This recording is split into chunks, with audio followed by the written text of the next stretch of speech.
If anyone had told me that my life would end up depending on the resale value of my blood, I would have laughed. Then again, laughter was cheaper than rent. The clinic light above me flickered like it was also on life support. The whole room smelled faintly of bleach and despair, which, to be fair, was exactly what the sign outside promised. Discreet medical services. No questions asked. The nurse handed me the contract, 3 pages, thin font, full of legal words like voluntary contribution and confidentiality. I scanned it like I always did before pretending to read. The last time I'd actually tried, my brain had tapped out after in perpetuity. She said, "This is high reactivity blood. Are you sure you understand what that means?" "Yeah," I muttered, signing my name. "Means I'm delicious." Her face didn't move. Maybe she'd heard that joke too many times. I grinned weakly and tapped the pen on the counter. "It's fine. Just take it.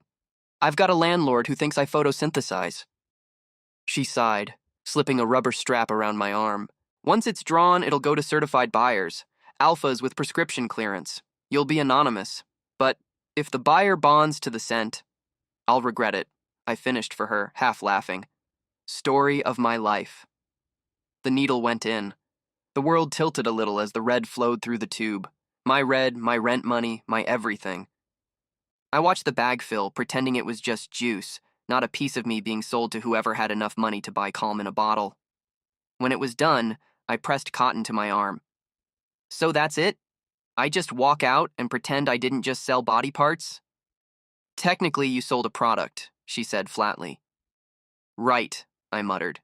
"A product that meows at 3 a.m. and expects tuna. Thanks." I tucked the cash envelope into my jacket and left before I could think too much about it.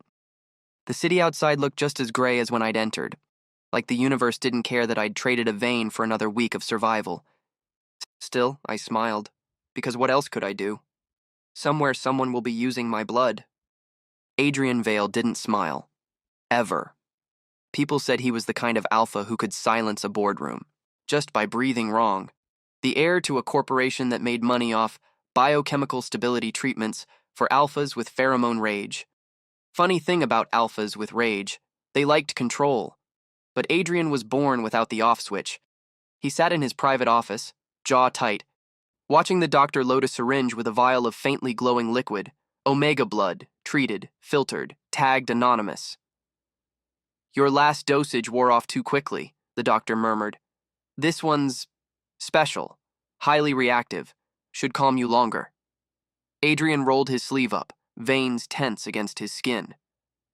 "Do it." The injection slid in. For a second, there was only silence. Then, heat. It hit him like a rush through his chest, raw and intimate, his lungs filled with scent, sweet, faint, human, not chemical, alive. He froze. His heartbeat thundered, syncing with something he couldn't name. The scent curled through him like smoke and honey, twisting his insides.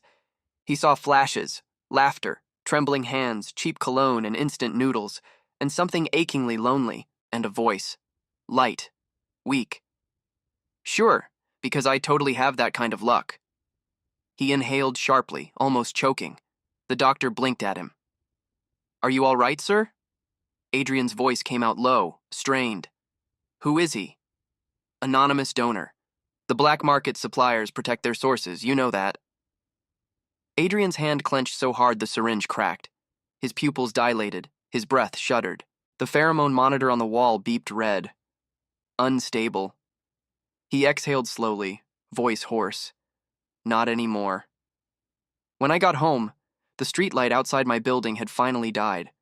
The universe, as always, had perfect comedic timing. "Great," I told the dark stairwell.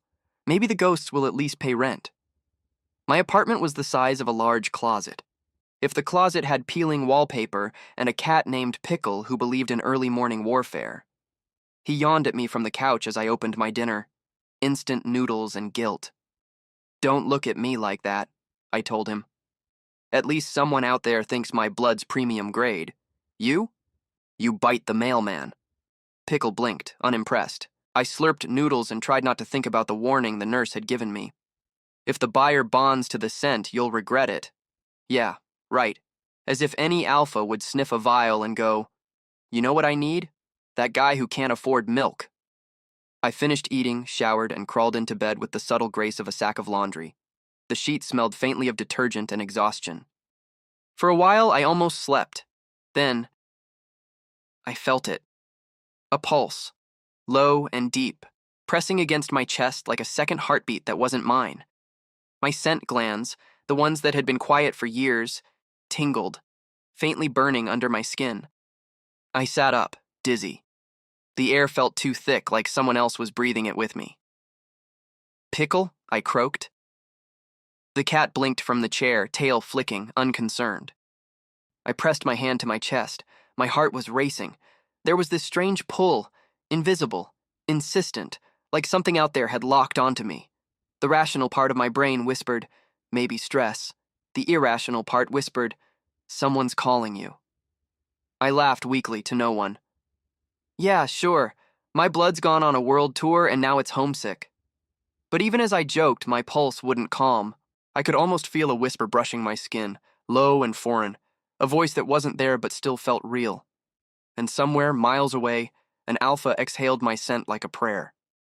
If someone had asked me that week how my life was going, I'd probably have said, still alive, still poor, cat still hates me. Meanwhile, somewhere across the city, an alpha was losing his mind over a pint of my blood, which, honestly, sounded like an overreaction. Adrian Vale hadn't slept in 3 days. His office windows reflected a skyline of neon fog, but he barely saw it. Every breath he took felt wrong, like the air was missing something vital. The scent monitors in the building registered spikes of pheromones so high the system kept flashing feral containment alert. His secretary had stopped making eye contact 2 days ago. Sir, said one of his board members, trembling as Adrian walked into the meeting room, we were reviewing quarterly. Adrian's head turned sharply. The room went silent. He'd caught it again. Faint, maddening, a whisper of that scent.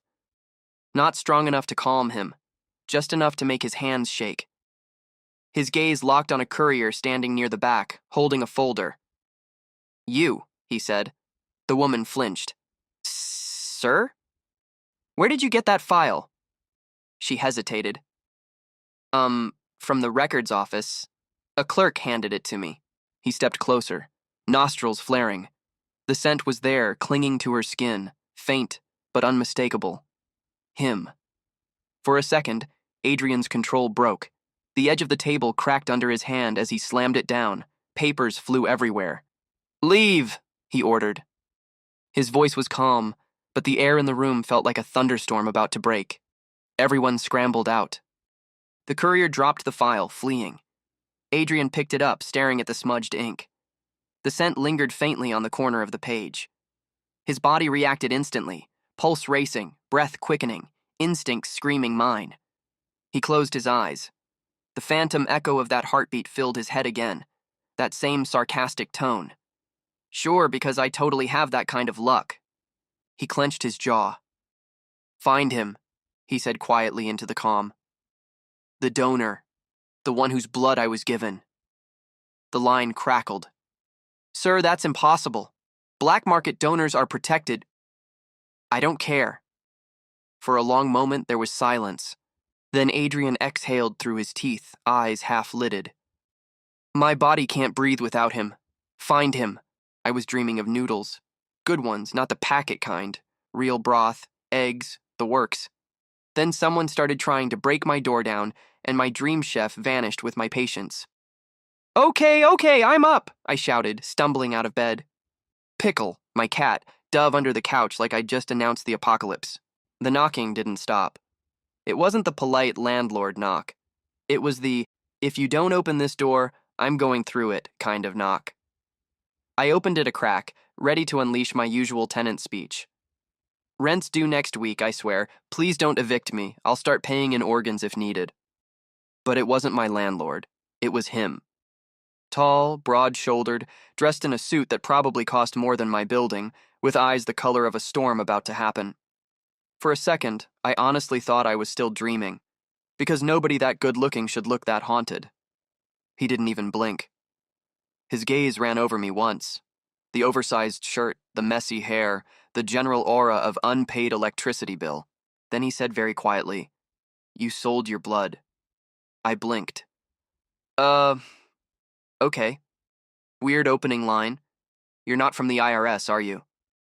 He didn't answer, just stepped forward a little, and I realized his hands were trembling. Not from weakness, but restraint. The air around him was thick, heavy, charged.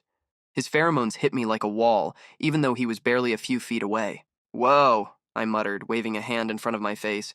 "You bring your own atmosphere with you or what? Is this a new cologne? Ode to death threat?" His jaw twitched. "You don't understand." "Oh, I never do," I said. "But since you clearly broke into the wrong apartment, maybe you could leave before the walls melt from whatever scent bomb you're leaking." He stepped closer again, slow, predatory, but there was something desperate in the movement, like even he was afraid of what he might do.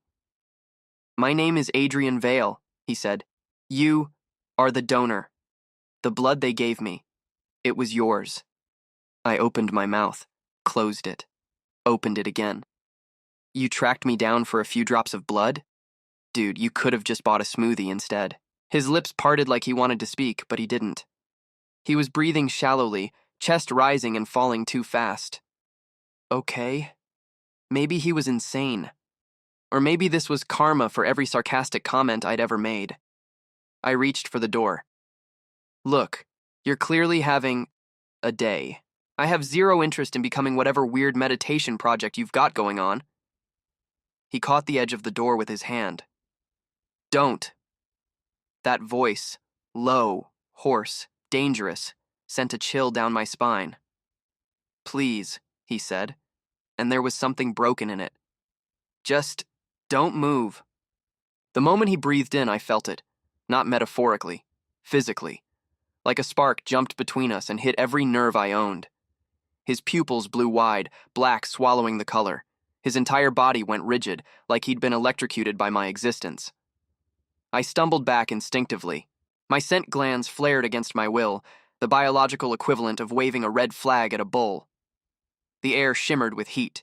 His pheromones filled the tiny hallway like smoke, thick enough to taste. My lungs burned. Hey, breathe," I stammered, pressing my back against the wall. "You're doing that scary alpha thing." He looked up at me, eyes unfocused, like he was half somewhere else. "It's you," he whispered. "Yeah, I gathered that, Sherlock." He took another breath, a long, shuddering inhale, and his shoulders relaxed, just slightly.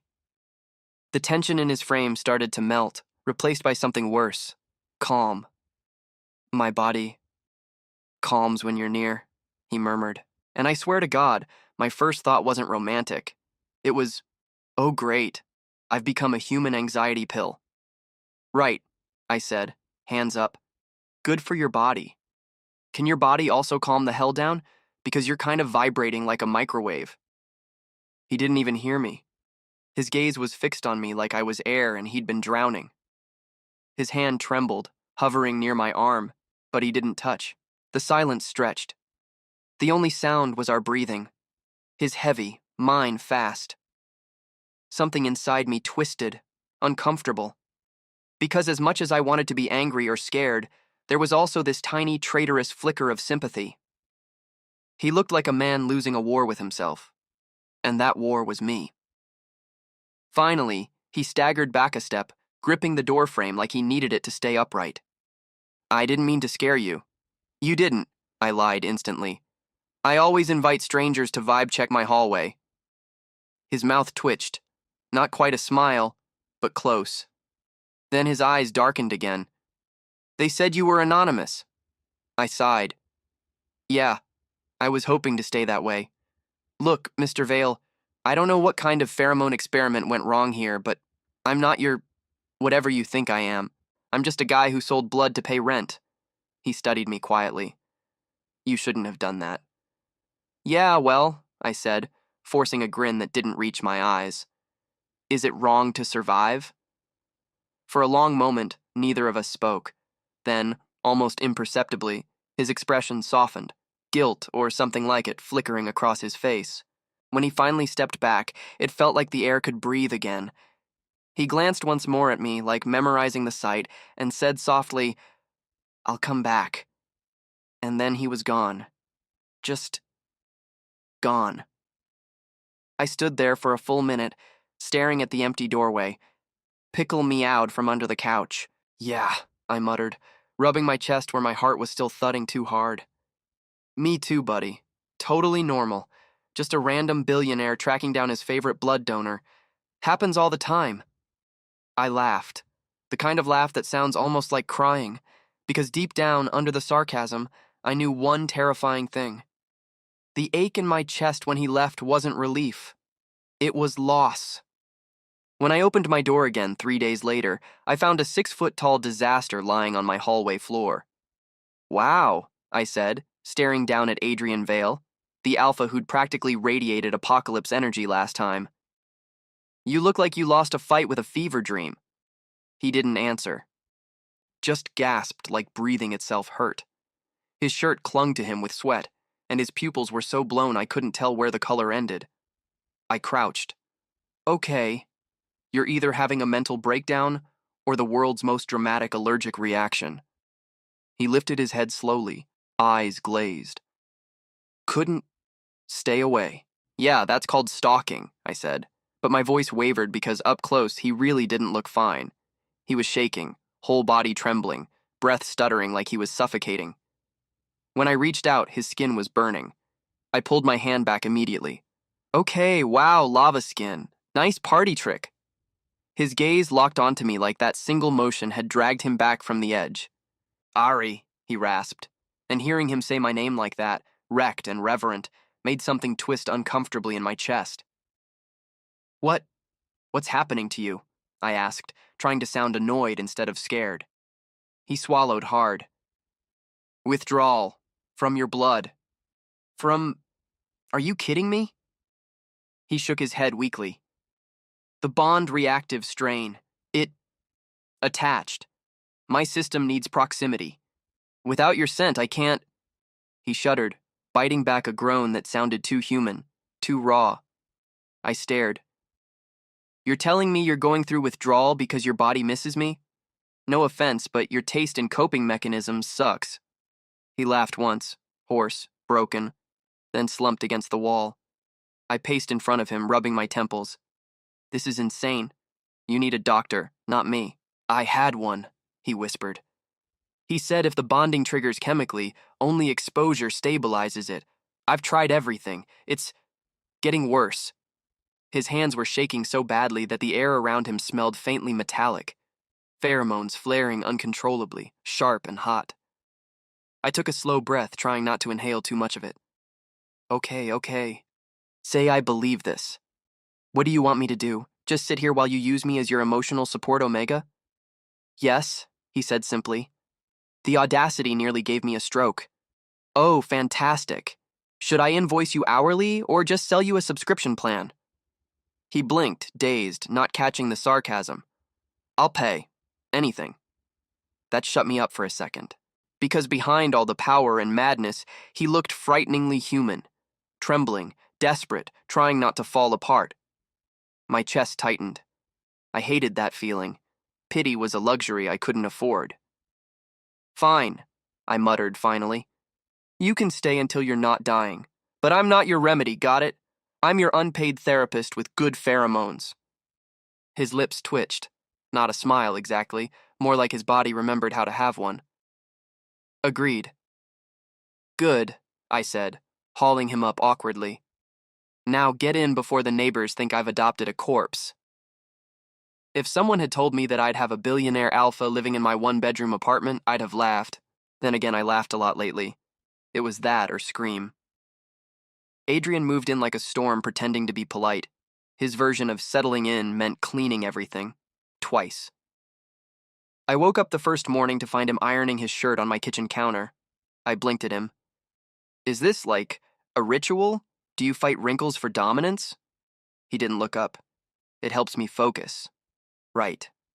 Meanwhile, my brain only starts working after instant noodles and an existential crisis. He didn't laugh, but the corner of his mouth betrayed him.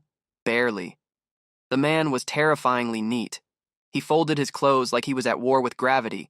He lined his shoes up with military precision. Meanwhile, my cat Pickle decided his lap was a new throne, which Adrian tolerated with quiet panic. Our first 3 hours of cohabitation went like this. I said, "You can take the couch." He replied, "I'll sleep on the floor."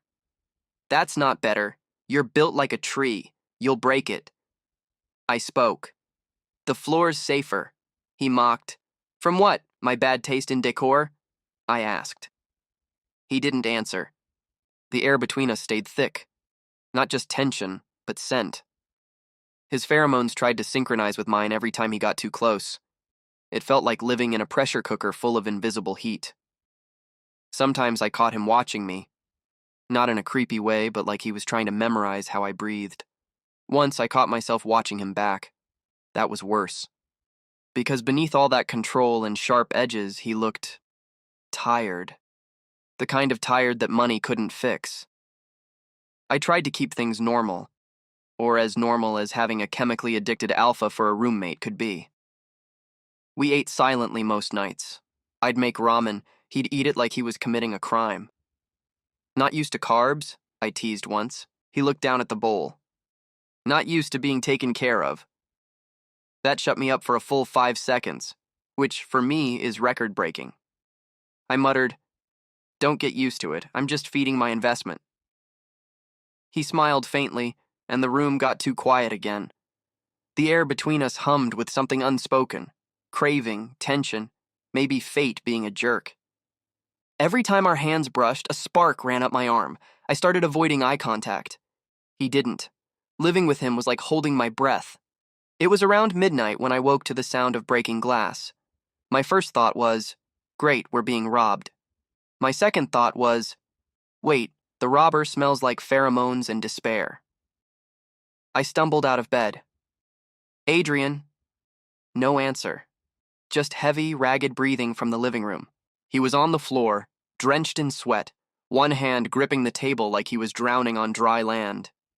The veins in his neck stood out, his whole body trembling.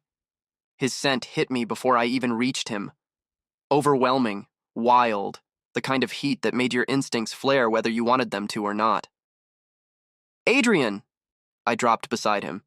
"Hey, you're overheating again!" He didn't seem to hear. His eyes were blown black, pupils eating the color. "Damn it," I muttered, panic rising. Okay, breathe. Do your expensive breathing exercises or whatever." Nothing. He reached out blindly, fingers brushing my wrist, then gripping hard. "Don't," his voice cracked. "Don't leave. I'm not, hey, careful." He pulled my wrist toward him, pressing his face against my pulse. The instant his nose brushed my skin, everything stopped. The trembling eased. His breath evened out. The air went still, heavy with relief. He exhaled against my wrist like it was the first air he'd had in hours. And I froze. Because underneath the fear, the pity, there was this flicker of something else. Something dangerously close to wanting to let him stay there. "Adrian?" I whispered. He looked up at me then, eyes still glassy but focused finally on me. "I told you," he murmured, voice low, wrecked. "My body calms when you're near." My throat tightened. "You're addicted to me." He gave a tired, broken smile. "No, my body is." He lifted his hand, fingertips brushing over my pulse again, gentle, reverent. My mind already was. For a second, I couldn't breathe. It would have been easier if he'd just stayed the monster I wanted him to be. But this quiet confession said like a curse. It hit me in places I didn't want touched. I swallowed hard, pulling my wrist back. "Don't say stuff like that." "Why?" he asked softly. "Because it sounds like something that'll ruin us both." He leaned back slowly, exhausted, eyes closing. The tension drained from his body completely, like just existing near me had shut off the chaos inside him. I sat there on the floor for a long moment, staring at him, at the faint tremor still in his hands. Part of me wanted to shove him away, to scream that he'd dragged me into something too big, too dangerous. But another part, the stupid, human, lonely part, whispered, "He looks peaceful when he's with you." Pickle jumped up on the couch and curled next to Adrian's leg, purring like betrayal incarnate. Traitor, I muttered at the cat. Then I sighed and rubbed my face. What the hell am I doing? He didn't answer, already asleep, breathing softly. The room was silent except for his heartbeat and mine, somehow finding the same rhythm, and I hated how right it felt. It started with a cup of coffee and ended with teeth. I wish I were exaggerating. Don't you ever sleep? I grumbled, stumbling out of my room in boxers and a half-dead brain. Adrian was already awake. Of course he was. The man probably powered himself on guilt and discipline. He was standing by the window shirtless, phone in hand, sunlight hitting the faint veins on his neck. It was a problem. Not that I'd admit that out loud. Could you not look like a Greek tragedy before I've had caffeine? I muttered, scratching my hair. Some of us are trying to stay emotionally detached here. He turned, eyes heavy but amused. Morning to you too. You mean afternoon, I corrected. I live by vampire hours now, thanks to your nightly existential crises. He didn't respond, just studied me for a bit too long, that unreadable expression back in place. The kind that made my stomach twist. I started making coffee. So, Mr. Bond Addiction, feeling less murdery today? He hummed. A little. I glanced over my shoulder. Good. Try not to go feral before breakfast. That's when I caught it. The faint shimmer in the air, the sudden spike of pheromones. It was subtle at first, then sharp, electric. Adrian's breathing hitched. His hands tightened on the counter. Oh no, I said flatly. Not again. He turned toward me, eyes darkened. It's just stronger today. Define stronger, I said, backing up a step. He blinked, like he was fighting to stay sane. Your scent, it's everywhere. I groaned. Yeah, that's called living together in 400 square feet. But then he stumbled, actually stumbled, catching himself against the counter, his jaw tightened, pupils dilating like he was on fire from the inside. Adrian? He looked at me and I swear there was no air left between us. Ari... Before I could say anything else, he reached out, just to steady himself, and his mouth brushed my wrist. It wasn't planned. It wasn't even really a bite. But his teeth grazed skin, a quick, instinctive snap, and then he froze. The mark wasn't deep, barely broke the surface, but his tongue flicked over the spot in apology, breath shuddering, and I forgot how to think. A scent burst out, mine, his, tangled, hot, like lightning trapped between us. I jerked my hand back. What the hell, did you just bite me? Adrian's face went pale. I didn't mean to, I sputtered. What, your mouth just slipped? He opened his mouth, then closed it, looking absolutely horrified. And something else. His nostrils flared. He looked like he wanted to both run and kneel. Oh, great. Fantastic. I was apparently someone's kink and crisis at the same time. Stay back, I barked, backing toward the sink. He didn't move. His eyes followed the drop of blood that welled up on my wrist. The Bond reaction hit him so hard that I saw his throat move as he swallowed hard. Once, twice. That was enough to make me panic. I grabbed a sponge and started scrubbing the spot like I could erase biology. Arden, don't Arden me, I hissed, scrubbing harder. You don't bite people. That's like step 1 in the How to Not Be a Rabid Alpha manual. He flinched. It wasn't control, it was instinct. Try using your instincts for taxes next time, I snapped. My wrist was raw and red by the time I stopped. My heart pounded like I'd run a marathon in place. Adrian just stood there, breathing hard, his expression torn between guilt and something deeper, darker. Finally, he said quietly, Your blood smells like calm. I froze. Don't say things like that, I muttered. It's creepy. It's true, he said, almost to himself. Every scent I've ever known feels like noise. Yours feels like silence. And that was worse than the bite. Because silence was the one thing I hadn't had in years. The apartment went awkwardly quiet after that. Adrian stayed in his room most of the day. I tried to convince myself that was good, that I didn't want to see him, that my pulse didn't jump every time I thought about that split second, teeth, warmth, breath, bond. Around evening, I found him sitting on the couch, staring blankly at the wall. Hey, I said, crossing my arms. You planning to brood until we both die of tension? He blinked slowly. Sorry. Not sure that covers biting incident, but sure, apology accepted with interest. He looked up at me. You don't understand what this feels like. Try me, I said, flopping onto the opposite end of the couch. He hesitated, then said quietly, It's not just craving, it's chemical possession. Every cell in me screams when you're gone.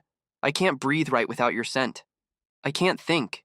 It's like drowning in silence and then gasping the moment you walk in. I stared. Wow. Romantic. You're basically describing addiction with better lighting. He gave a small, broken laugh. That's exactly what it is. For a moment, I didn't have a joke. Just this stupid tightness in my throat. So what? I'm your emotional support omega now? I said finally, forcing a smirk. He actually smiled. Faint, tired. If that's what you want to call it. Perfect, I said, voice shaking despite myself. Do I get a vest? Maybe a little tag that says do not engage? Highly scented? He didn't answer, just looked at me with this unbearable softness. It wasn't lust. Not exactly. It was too gentle to be hunger and too haunted to be affection, and I hated that I didn't hate it. Adrian, I said, rubbing my face, you can't keep depending on me. You're supposed to be the scary alpha CEO or whatever. Go punch a wall or meditate on a mountain. I've tried, he murmured. The silence hurts. Something in his voice cracked on the word hurts. I should have laughed it off again. Should have thrown a pillow at him or changed the topic to literally anything else. Instead, I said softly, maybe it hurts because you don't know what peace feels like anymore. He turned his head toward me, slow, stunned. And for a terrifying moment, we just looked at each other. Really looked. My pulse tripped. My fingers twitched. I wanted to move, to run, to do something. So, naturally, I said the dumbest thing possible. Stop staring. You're making it weird. He blinked. You think this isn't already weird? Touché, I muttered. But even as I joked, I couldn't stop noticing how close we were sitting now. How his scent had mellowed, warm and heavy, like rain-soaked cedar. How I kind of wanted to lean closer just to see if breathing him in really would calm me too. It happened in the kitchen again, because apparently that was where all my poor life decisions took place. I was rinsing dishes, humming off-key, trying really hard not to think about the bite incident, when Adrian came up behind me. Hey, I said without turning. I swear if you're about to ask me for blood samples again. I'm not, he said quietly. I froze. His voice was different, low, rough, like he was barely holding himself together. He stepped closer, close enough that the heat of his body hit my back like a living wall. Adrian, I warned, heart racing, personal space. He didn't move away. You smell different tonight. I swallowed hard. That's deodorant, revolutionary stuff. He leaned in slightly. No, it's you. My hands trembled. Don't. He caught my wrist gently, turning me toward him. I ended up backed against the counter, trapped between his arms. His eyes were wild, not angry, just hungry in a way that scared me because it looked too human. Let me just. His breath hitched. Breathe you. Adrian, this is. Please. The word broke something in me. He lowered his head slowly, deliberately, until his face was inches from my neck. His breath touched my skin, hot, trembling, reverent. Almost a kiss. He didn't touch me, just breathed. Once. Twice. And my body betrayed me spectacularly. My knees went weak. My pulse stuttered. The scent loop between us tightened, thrumming like a living thing. I should have pushed him away. Should have said something cutting or sarcastic or sane. Instead, I whispered, You're insane. He smiled faintly against my skin. Probably. We were one breath away from disaster. I could feel it, the tension coiling, the inevitable collapse. Then, all at once, Adrian tore himself back. He staggered away like the air had burned him, hand gripping the counter so hard it creaked. His eyes were wild, terrified. You don't know what I'd do if I start, he said hoarsely. I stood there, chest heaving, wrists shaking, every nerve screaming. Then I laughed, sharp, humorless. You say that like I'm not already terrified. He didn't respond, just turned and walked out, the door slamming softly behind him. The echo stayed longer than he did. I pressed my back against the counter and slid down to the floor, covering my face with my hands. My pulse still beat too fast. My wrist still tingled where he'd held it. Great, I muttered. Now I'm the idiot who almost kissed my chemically bonded stalker. Pickle meowed from the windowsill. Don't look at me like that, I told the cat. You've got no room to judge. You purr for him more than me. But my voice cracked near the end, and I hated how small it sounded. Because the truth was, I wasn't just scared of him. I was scared of what I was starting to feel when he said my name. If guilt had a sound, it would probably be the click of my suitcase zipper. It was early. Gray light seeping through the blinds, the kind of quiet that made every movement feel like a crime. Pickle watched from the table, tail flicking in judgment. Don't start, I muttered. You'll get visitation rights. The cat blinked at me like even he didn't buy that. I shoved my last shirt into the bag and looked around the apartment. Our apartment now, I guessed. His shoes by the door, his mug by the sink, his scent clinging to everything like static. It was ridiculous. I was leaving because I couldn't breathe around him, but my lungs already missed him. Classic Arden, I told myself. Run away from feelings and probably a guy who could crush you with one arm. Real healthy pattern. But I had to. The bond, the scent, the pull. It was starting to feel less like survival and more like surrender. And I was good at surviving.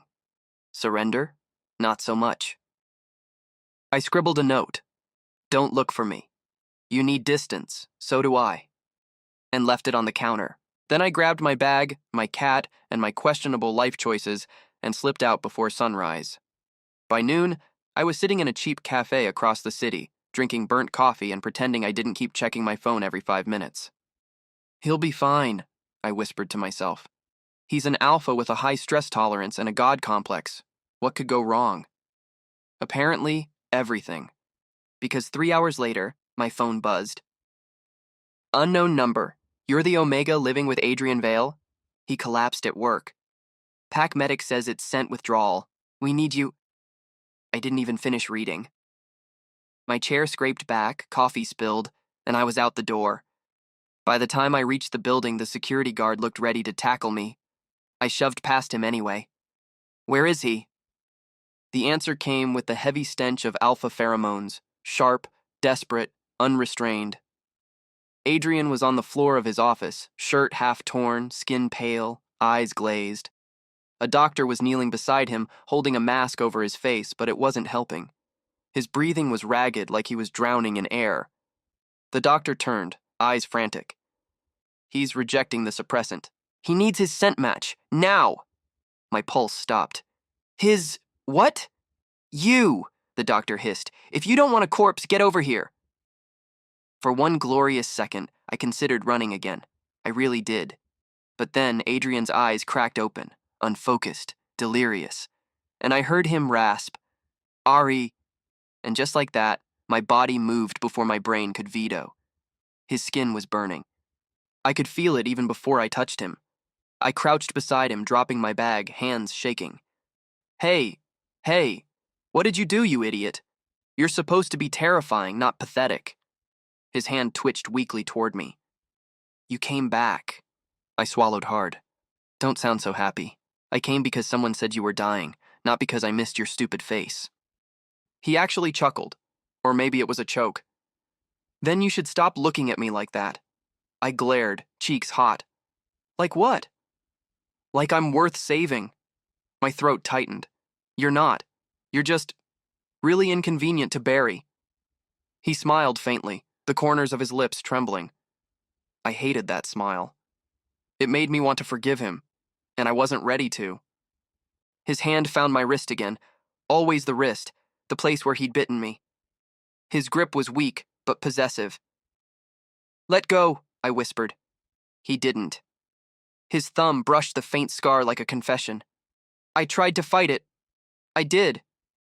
Yeah, well, you're doing great, I said, voice cracking. You look like a tragic Victorian ghost.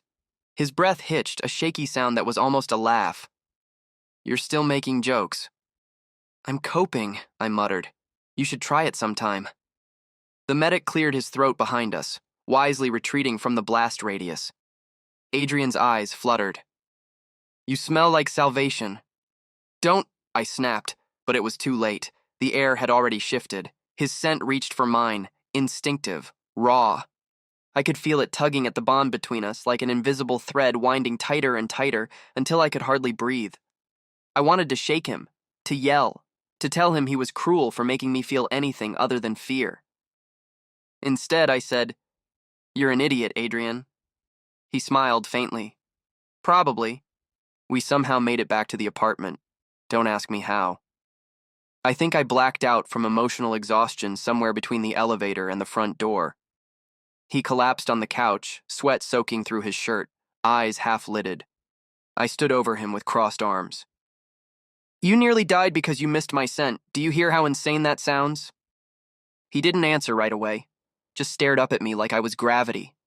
Finally, he murmured, If insanity keeps me breathing, I'll take it. My chest hurt. You can't just... Adrian, you can't build your life around needing me. Too late, he whispered. God, you're impossible. Yet you came back. That one hit like a punch. I turned away, running a hand through my hair. I came back because someone had to stop you from dying, not because I... Care? I murmured. I whirled on him. Don't do that. Don't make me the villain in your martyrdom fantasy. You don't need me. You need control. He actually laughed, broken and soft. You think this is about control? Ari, I lost that the moment I smelled you. My mouth went dry. Stop saying things like that, I whispered.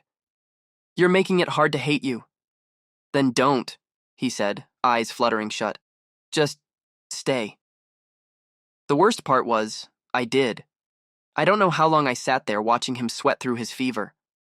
The room was heavy with pheromones, his scent wild, mine trying to cover it like a bandage that kept slipping.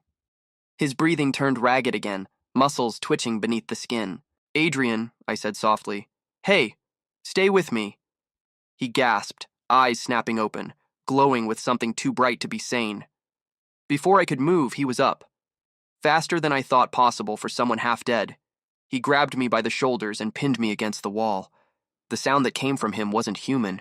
It wasn't violent, not exactly. More like desperation made flesh.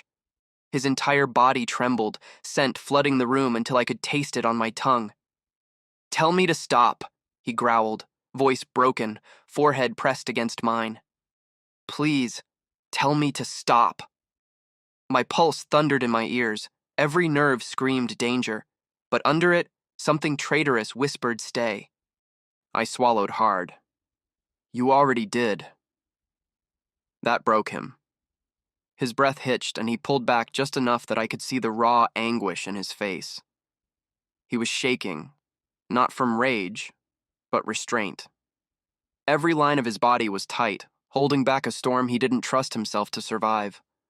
For a moment I thought he'd break completely, that the bond, the fever, the craving would win.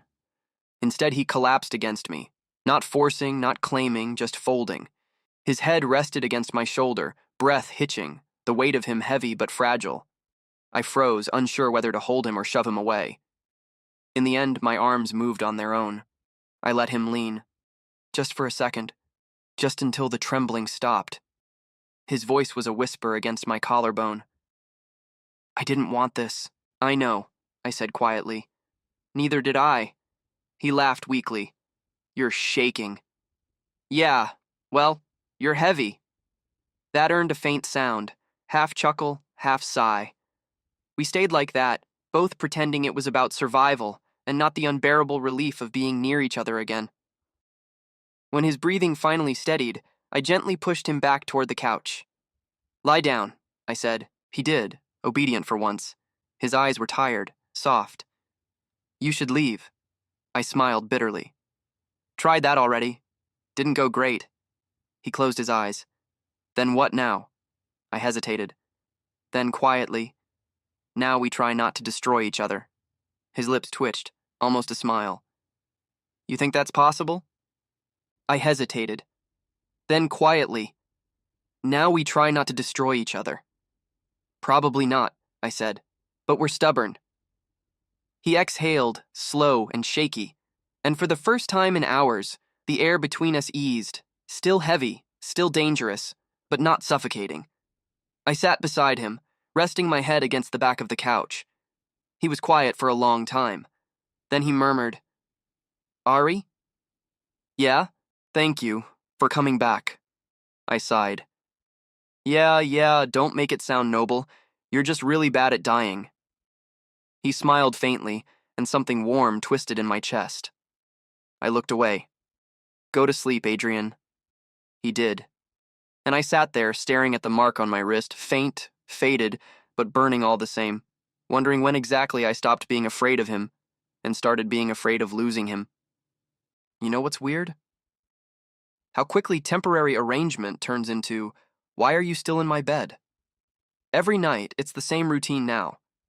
Adrian falls asleep first, like he's been tranquilized by proximity, while I lie there pretending it's totally normal for an alpha who once terrified me to be snoring 2 inches away.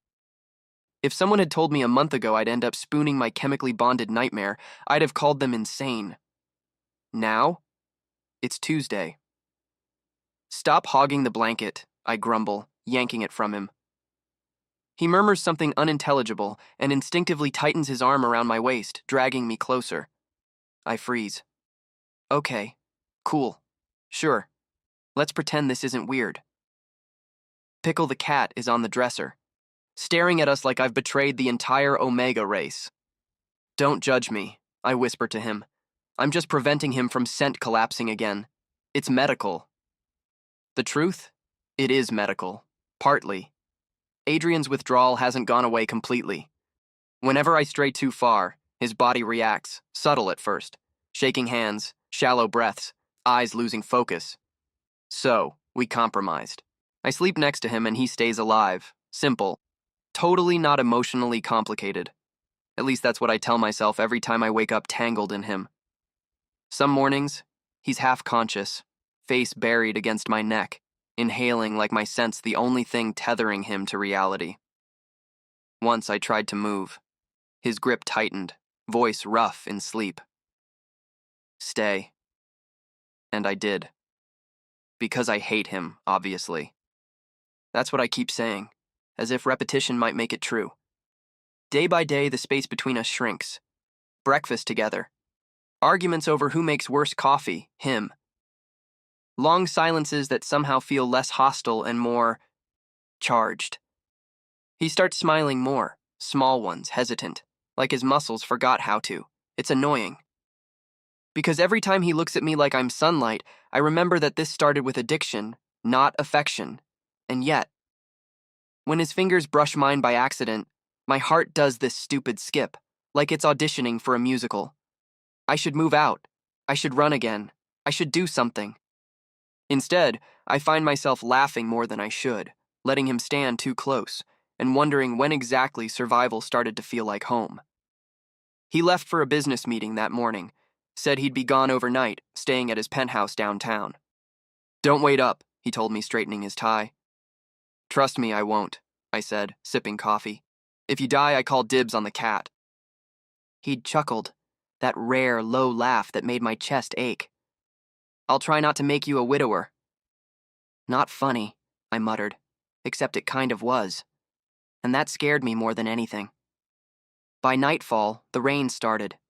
Thunder cracked like the sky was splitting open. The city lights blurred behind the sheets of water. Pickle yowled every time lightning flashed. Something inside me twisted, sharp, instinctive. It wasn't just worry, it was pull. The bond reacting like a compass needle snapping north. I tried to ignore it, pacing, cleaning, talking to the cat. He's fine, he's an alpha, probably arguing with stockholders or brooding on a balcony or whatever rich people do. Lightning flashed again, and the next second I was already grabbing my jacket. The storm hit harder as I reached the penthouse. My clothes were soaked by the time the elevator opened. The moment I stepped into his apartment, I knew something was wrong. The scent hit first. Not the calm cedar warmth I'd gotten used to. This was sharp, fractured, desperate. His living room was wrecked, glass everywhere. A shattered decanter glittered on the floor like spilled stars. And in the middle of it, Adrian, kneeling. His shirt was half undone, hair plastered to his forehead, hands trembling as he clutched a broken tumbler. Adrian? His head jerked up. The look in his eyes nearly stopped my heart. He looked gone. Put that down, I said carefully. You're bleeding. He didn't. Just stared at me like I was both salvation and damnation. I told myself I could stop, he whispered, that I could be normal again, but I can't. I can't breathe without you. The words hit like thunder. Don't start this, I said, voice shaking. You're just scent crashing again. I'll call the medic. No. He dropped the glass, shards scattering. This isn't about the bond anymore. He staggered to his feet, closing the distance between us. You ruined me, Ari, and I still want you. My breath caught. For a moment, neither of us moved. Rain battered the windows, lightning painting him in flashes of silver and shadow. He looked broken. Not the powerful alpha everyone feared, but a man unraveling. I didn't ruin you, I whispered. You did that yourself. Maybe, he said hoarsely. But you're the only thing that makes me feel alive now. I swallowed hard. That's not love. That's dependency. He laughed, low, bitter. Then let me depend on you. Let me have this, even if it kills me. Something inside me cracked wide open. Why do you say things like that? I snapped. And why do you make it sound like I'm your cure when I'm just as messed up as you? He took another step. Because you are. I should have pushed him away, should have screamed or left or done literally anything that wasn't this. But the words slipped out before I could stop them. Then ruin me back. The look in his eyes changed. Something dark, electric, and devastating. Ari, don't, I said. Don't say my name like that unless you mean it. He hesitated. And then the storm outside cracked again, and the dam broke. It wasn't gentle. 1 second we were standing apart, the next we collided, all heat and rain and months of repressed tension snapping like a live wire. He caught my face in his hands, breath ragged, lips crashing into mine. Every emotion, anger, fear, craving, poured into that kiss. It was messy, desperate, real. I shoved at him, then pulled him closer. Contradictions everywhere. His scent was overwhelming, cedar and storm and want. It invaded every breath I took, seeping into my skin, my veins, my reason. I should have resisted. I didn't. Because for once, resisting felt like lying. He whispered against my lips, "You're impossible." I half laughed, half sobbed. "You're worse." Rain pounded against the windows. The lights flickered, throwing shadows across our faces. He kissed me again. Slower this time, like he was memorizing me, like he couldn't believe I was real. My hands found his shirt, fingers tangling in the fabric. He trembled under my touch. Somewhere between the thunder and our gasps, something shifted. Not lust, not instinct. Something deeper. I pulled back just enough to see his face.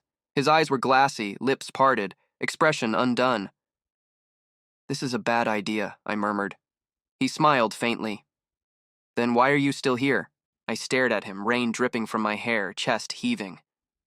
"Because," I said quietly, "you ruined me too." He exhaled shakily, pressing his forehead to mine. "Then we're even." I laughed, breathless. "Even? You nearly scent bonded me into insanity." "And you dragged me back from it." Yeah, I muttered. "You're welcome." He chuckled softly, that sound that made the world tilt. Outside, the thunder rolled. The air between us crackled with everything unspoken. He leaned in again, and this time, I didn't pull away. The kiss deepened, fierce, unrestrained. Months of denial dissolving into one violent, beautiful surrender. His hand slid up the back of my neck, grounding me as the storm outside raged louder, matching the chaos inside us.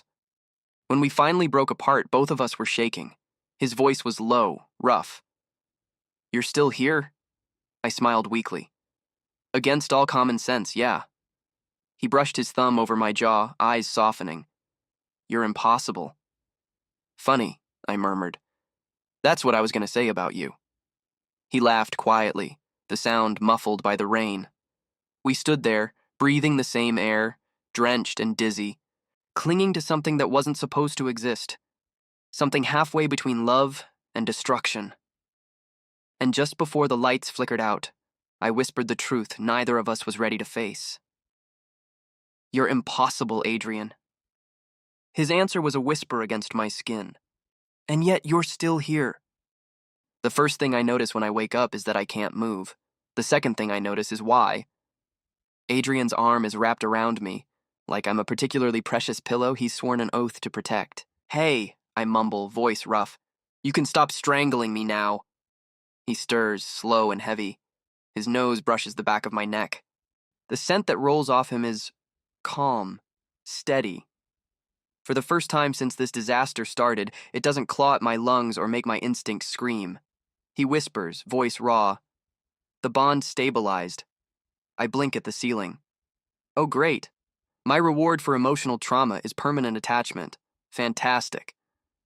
He lets out a quiet laugh against my skin. The kind of sound that makes my stomach do something weird I'll pretend is indigestion. "Don't joke about it," he murmurs. "I thought I'd die last night." His words are too soft, too real. I feel his chest move with each breath, slower even, like the chaos that lived inside him finally burned out. "You're calmer now," I say quietly. He hums, tightening his arm around me just a little, because I finally have what my body was searching for. I roll my eyes even though he can't see it. "You say that like I'm a missing vitamin."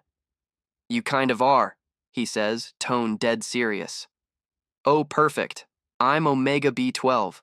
Great for your fur, terrible for my life." He chuckles again, but there's something heavier under it. Relief, exhaustion, devotion that shouldn't exist but does. When I turn to face him, his hair's a mess, his eyes softer than I've ever seen them. For a moment, he looks younger. Human. "Adrian," I whisper. "Does this mean it's over?" He studies me, gaze tracing my face like he's memorizing it all over again. "No," he says. "It means it's begun." I sigh. "Of course it does. Why can't anything ever end normally with you?" "Normal doesn't fit us," he murmurs.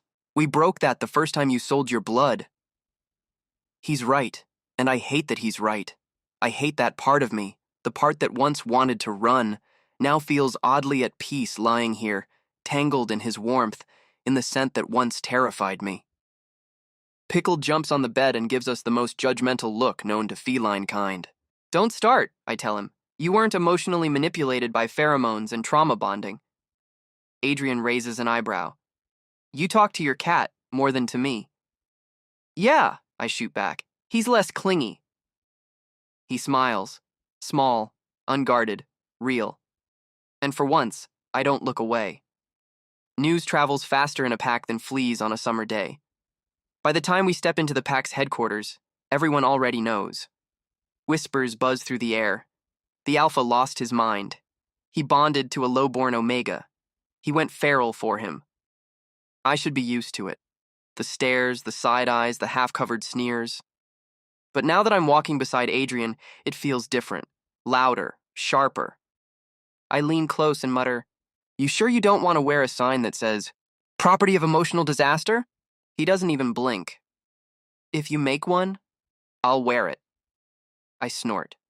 "You're insane." He glances at me, eyes gleaming. "You're the one who stayed." Fair point. We reach the boardroom.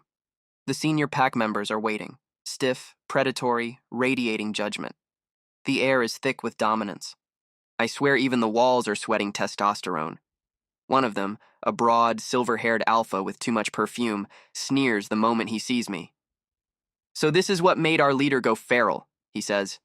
"An Omega from the slums. You must be very talented." My spine stiffens, but before I can open my mouth, Adrian's aura explodes. It's instant. The air drops 10 degrees, his pheromones flooding the room like wildfire. Every alpha in the space instinctively lowers their gaze, necks exposed in submission. He steps forward, voice low, but razor sharp. "Watch your mouth." The man stumbles back, trembling. Adrian's gaze cuts across the room, lethal and unyielding. "Say what you want about me, but speak about him again, and I'll make sure your scent never rises again." Silence. Pure, stunned silence. Even I forget to breathe. Then, just as abruptly, he exhales, turns to me, and his expression softens, impossibly gentle against the violence he just unleashed. "He's mine," he says simply. And somehow, that's worse than the threat. Because when Adrian says mine, it's not possessive, it's vowed, like he's bound it to his heartbeat. The meeting ends fast after that.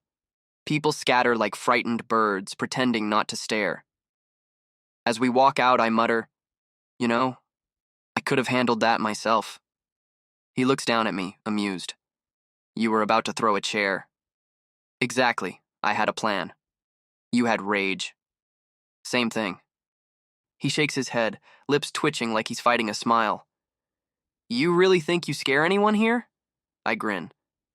"You, apparently." He laughs, a soft, disbelieving sound that earns us more whispers. But this time, I don't care. Let them talk. For once, I'm not just surviving.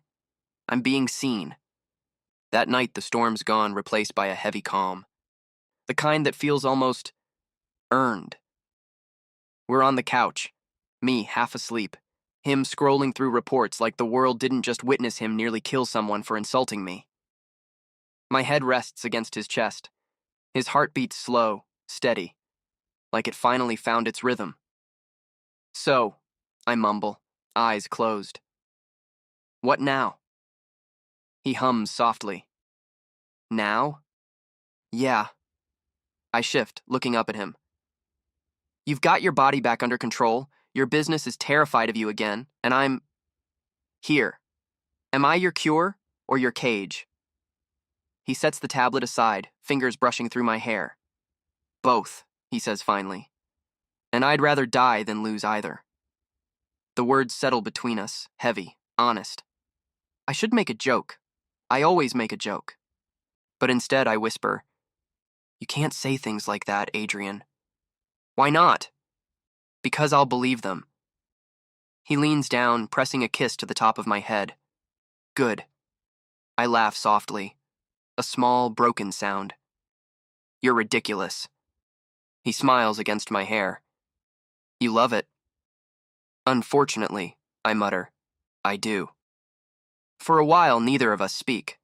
The quiet isn't uncomfortable anymore. It's grounding, like we finally stopped fighting the pull and just let it be. I trace small circles on his wrist, over the faint scar where his blood once carried mine. "Do you ever think," I ask, "how stupid this is?" "All the time."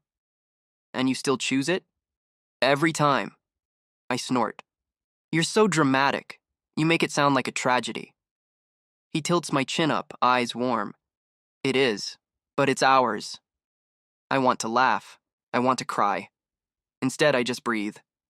His scent, calm now, not overpowering, wraps around me like heat. Not prison, not addiction, just him. Pickle hops onto the couch, curling up between us with a disapproving meow. I grin faintly. "Even the cats accepted it.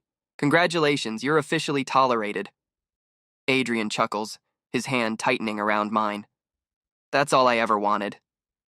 "Liar." He smirks. "Fine, maybe a little more." "Greedy alpha," I whisper. He leans down, voice brushing my ear.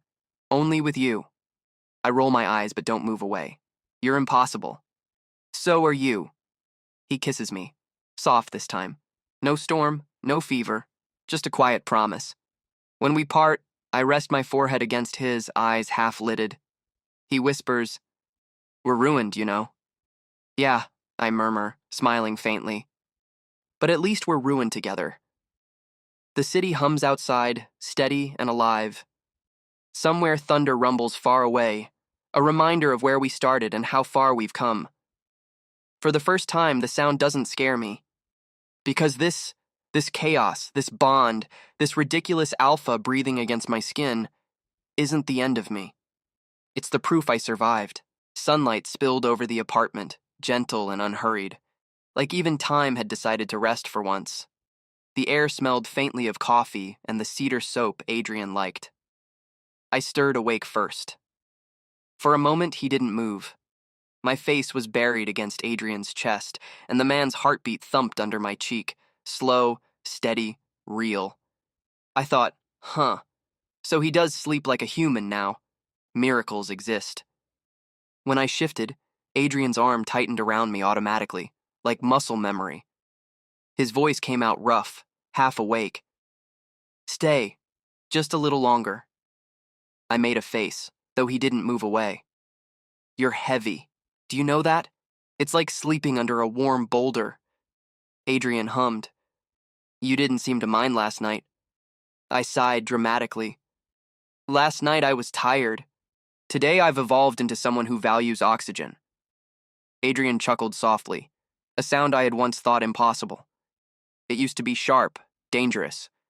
Now it was low, warm, and real. We lay there in silence, sunlight pooling around us. Adrian's hand absent-mindedly traced slow circles against my back, calming in the same way the bond had always been for him. Except now it was gentle, not desperate. Your heart's steady, Adrian murmured. It wasn't before. I shrugged. Maybe because I'm not being chased, kidnapped, or inhaled like air freshener anymore. Adrian smiled, eyes soft. You're safe. I promised that. For the first time, I believed it, and that belief hurt in the best possible way. Later that morning, I stood by the kitchen counter, stirring instant noodles in a pan. Adrian leaned against the doorway, watching me with the lazy patience of someone who had finally learned how to breathe. I pointed the spoon at him. Don't look at me like that. It's too early for worship. I wasn't, Adrian said, smirking. I was admiring how you've survived mostly on salt and processed flour. Hey, I retorted. Some of us don't have pack chefs. We have bills, not butlers. Adrian crossed the room, took the spoon from me, and began cooking with the precision of someone who trained in the military and secretly watched cooking tutorials. I leaned against the counter, watching him now. You really can't stand chaos, huh? I teased. Even noodles make you go alpha mode. Adrian only smiled. Maybe I like fixing things. That's rich, I muttered. You pick the most broken omega on the planet. Adrian looked at me then, quietly, deeply, until I had to look away. I didn't pick you, Adrian said softly. I found you. And that's the first thing I've ever been grateful for that wasn't planned. I felt the back of my throat tighten, so naturally I deflected. Ugh, that's disgustingly sweet. If you start glowing, I'm leaving. Adrian laughed, and the sound filled the small kitchen like sunlight. When we sat down to eat, I noticed that Adrian's hands no longer trembled, no longer clenched as if fighting himself. The wildness that had once ruled him was gone, replaced by something gentler. Devotion, maybe. He really is healed, I thought. And somehow, so am I. That night, rain whispered against the windows. The same city that had once been cruel to them now seemed quieter, softer, like it knew they'd both survived something unspeakable. I sat cross-legged on the bed, reading something on my tablet. Adrian came out of the shower, towel around his neck, hair damp. Your scent's calmer, I said, pretending to read. Adrian paused, smile ghosting across his lips. And yours smells like home. I rolled my eyes. Don't say that. You'll make me... I stopped, swallowing the rest of the sentence. Stay. That was what I wanted to say. Adrian climbed onto the bed beside me, careful, reverent. When I leaned slightly into him, the movement was automatic. Our bodies seemed to understand something our minds hadn't caught up to yet. I felt Adrian's breath against my temple, warm and steady. The bond between us pulsed, not burning, not desperate, just alive. Do you ever regret it? I asked quietly. The bond. Me. Adrian didn't answer right away. Instead, he reached out, brushing his thumb along my cheekbone, tracing the small scar there, one I had gotten years ago, long before we met. I regret what it took to get here, Adrian said finally. But not you.